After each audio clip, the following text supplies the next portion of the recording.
Hey guys, how you doing? It's KJ here from the Scariest Movie Ever, and I got a video here I've been kind of putting together for a while.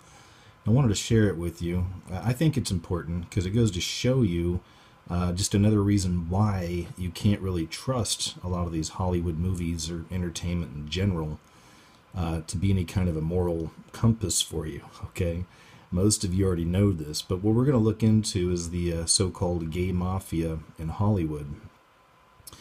And I've mentioned in some of my videos before that I lived out in LA for about 7 years, and I worked in Hollywood in TV production for around 3 years, maybe just a little over. And I did the whole thing. I mean, I'm not some big Hollywood hotshot, far from it, but I had an agent for my writing and did a lot of meetings and worked a lot of different TV shows and stuff like that. So, I got a little bit in there and got to, do things. But it's interesting when you're out there because you hear things. You get to know people that have been out there for years and on all different levels, and they just tell you stories about celebrities. You find out all these things. And when I was out there, that's when I learned the term beard, B-E-A-R-D, beard. Beard's a very common term out there for like a setup marriage, okay? And you get a lot of these. So like, John Travolta, I'm going to cover some John Travolta stuff here in a second. But, for instance, like him, people would call his wife a beard. I can't remember her name. Kelly Preston. They would call Kelly Preston a beard because she's a disguise for John Travolta's homosexuality.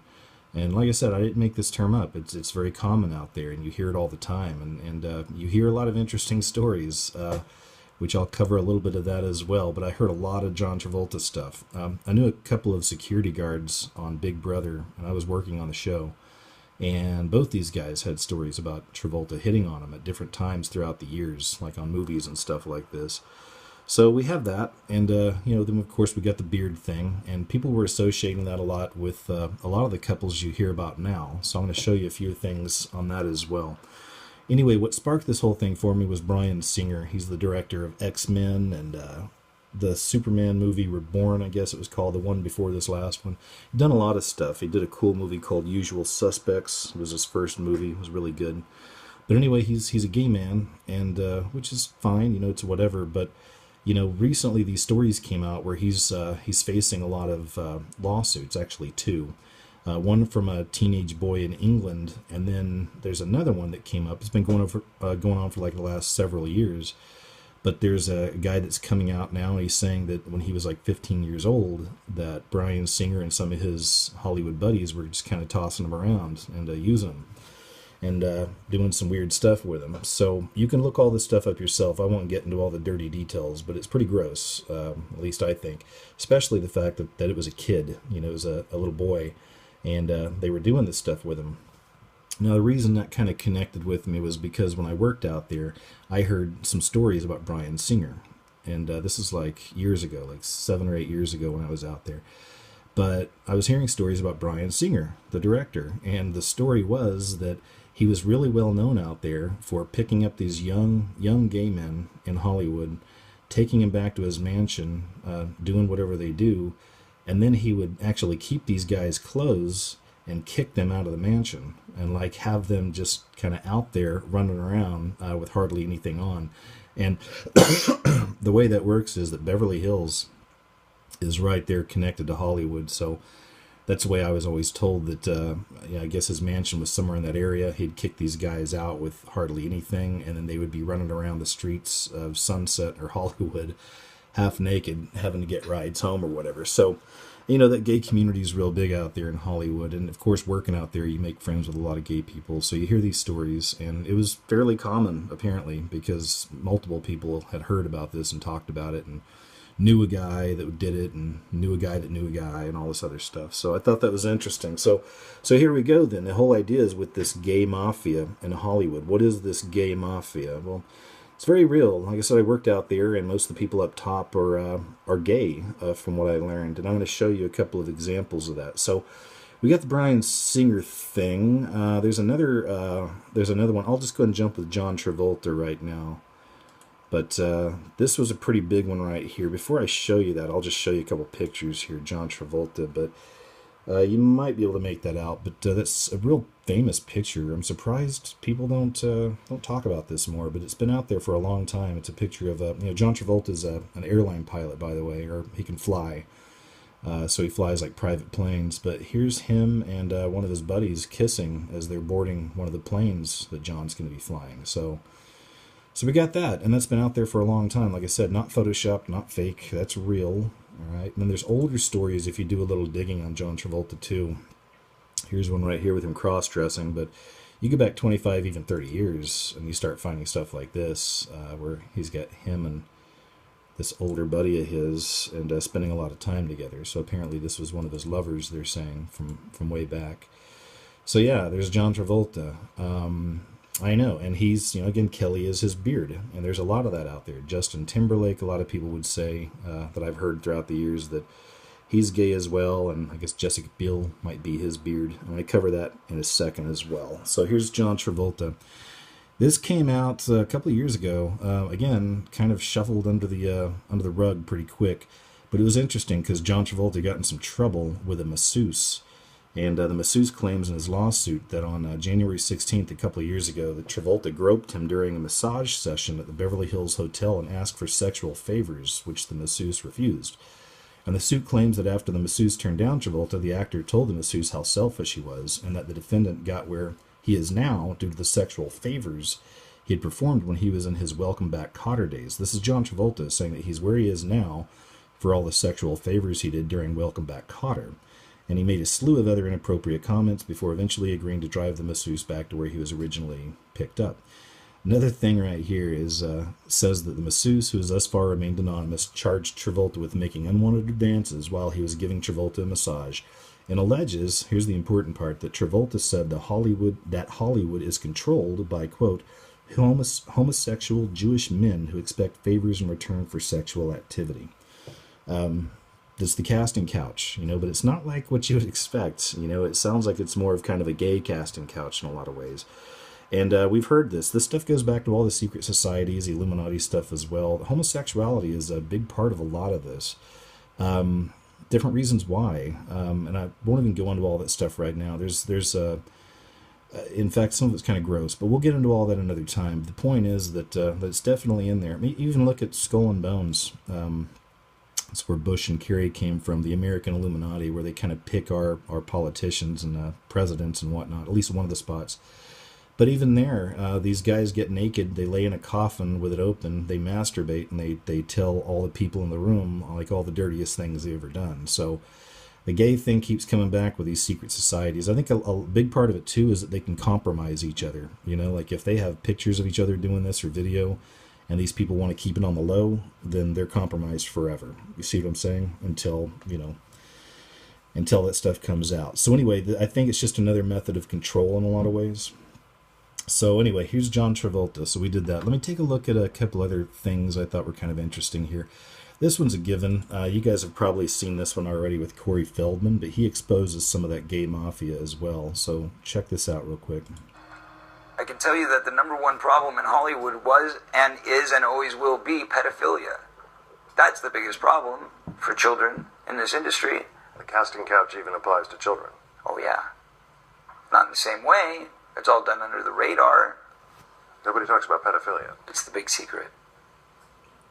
And it's widespread? Oh yeah. I was surrounded by them. And that goes on forever and ever, or not forever and ever, but for a while. So check that out as well. He definitely reveals a lot, but he's afraid to give names, which I don't blame him because people get disappeared, or suicided for things like that. So Corey Feldman, another example of this gay mafia in Hollywood. And as you can see, it's more of a male-dominated gay mafia, if you will. And so we got that right there as well. I wanted to show you a few more things I thought were pretty interesting. So then you look at... Actually, let's jump to Tom Cruise. Tom Cruise is another one. People have been saying for years that he's a beard. Another thing you can check out with him is check out Mimi Rogers, was his first wife, and she's done some interviews where she talked about how Tom Cruise was saying that he was asexual. It was because he was thinking about becoming a monk and all this other stuff, kind of talking his way out of sex with this lady. I don't know if you've seen her, but she's a knockout, especially back in the day. But that was his first marriage, and she even talks openly about how he had issues with sex and would always say that he was, again, kind of asexual and whatnot. But this is many, many years ago. It's like back in the 80s. So it's probably in the very beginning of his whole thing, you know, coming to terms with who he was. Which, again, this isn't, I'm not coming after people just because they're gay. I mean, the whole point of showing you this is that, you know, these are the people at the very top of the entertainment industry. You know, movies, TV shows, all this stuff's coming out of there. And this is a good reason why you're not finding a lot of movies and TV shows coming out that are showing, you know, strong family values and things like this, okay? Because this isn't what they're about. They don't want strong family values or straight family values. You're not going to see that. That's why most of the movies you see coming out about straight couples, it's usually someone's cheating on the other one, or they kill each other, or you find these movies about families. The families are always dysfunctional. Any straight family out there movie, it seems like the family's always dysfunctional, right? Well, that's a reason. That's a purpose. And I think a lot of it comes from this. Now, here's something really interesting, too, kind of on the subject, but just kind of taking a little sidestep. Check this out. The number 33 is a very important number with the Illuminati. It's also the 33rd degree Freemason, the highest level, so they say. I'm sure there's other levels that go on, and there's a whole thing on that you can look into as well, but 33 is the one we know of. It's like the top. So 33 is a very powerful number, very, very important also with the Masons and Illuminati. Check this out. Tom Cruise's Mystery 33 Curse. Hey guys, I'm Stephanie Bauer for Holly Scoop. It's not really a surprise that Katie Holmes left Tom Cruise, and he's been down this road before, so it's starting to look like a curse. Tom Cruise's love life is turning into a string of eerie coincidences. There's one thing that his ex-ladies Nicole Kidman, Mimi Rogers, and now Katie Holmes all have in common: the number 33. That's the age when they all got divorced from Tom. One theory points out that among several religions, the number 33 is often associated with spiritual enlightenment. These women saw the light and got out of a relationship with Tom. Anyway, that's kind of the basic, but I think that's very interesting, isn't it? And again, no coincidences, right? And we know that these Hollywood types are all Kabbalists. They're into the Kabbalah, Illuminati, all the mystery religions and all this. And there's always numbers, and numbers mean a lot. And this should be no surprise that this is what's happening. So what exactly is happening there with them, what kind of rituals they're doing, I don't know. But I definitely think there's something there. So it's something to look into, and thought it was very interesting. So lastly, guys, let me just go ahead and jump right over here. This one right here I thought was really interesting too. It's 14 celebrity couples that like open relationships. You can check this out for yourself. There's a bunch of them. Will Smith and Jada Pinkett. You could look into some stuff with them. A lot of interesting things there. That Jada is probably Will's beard as well.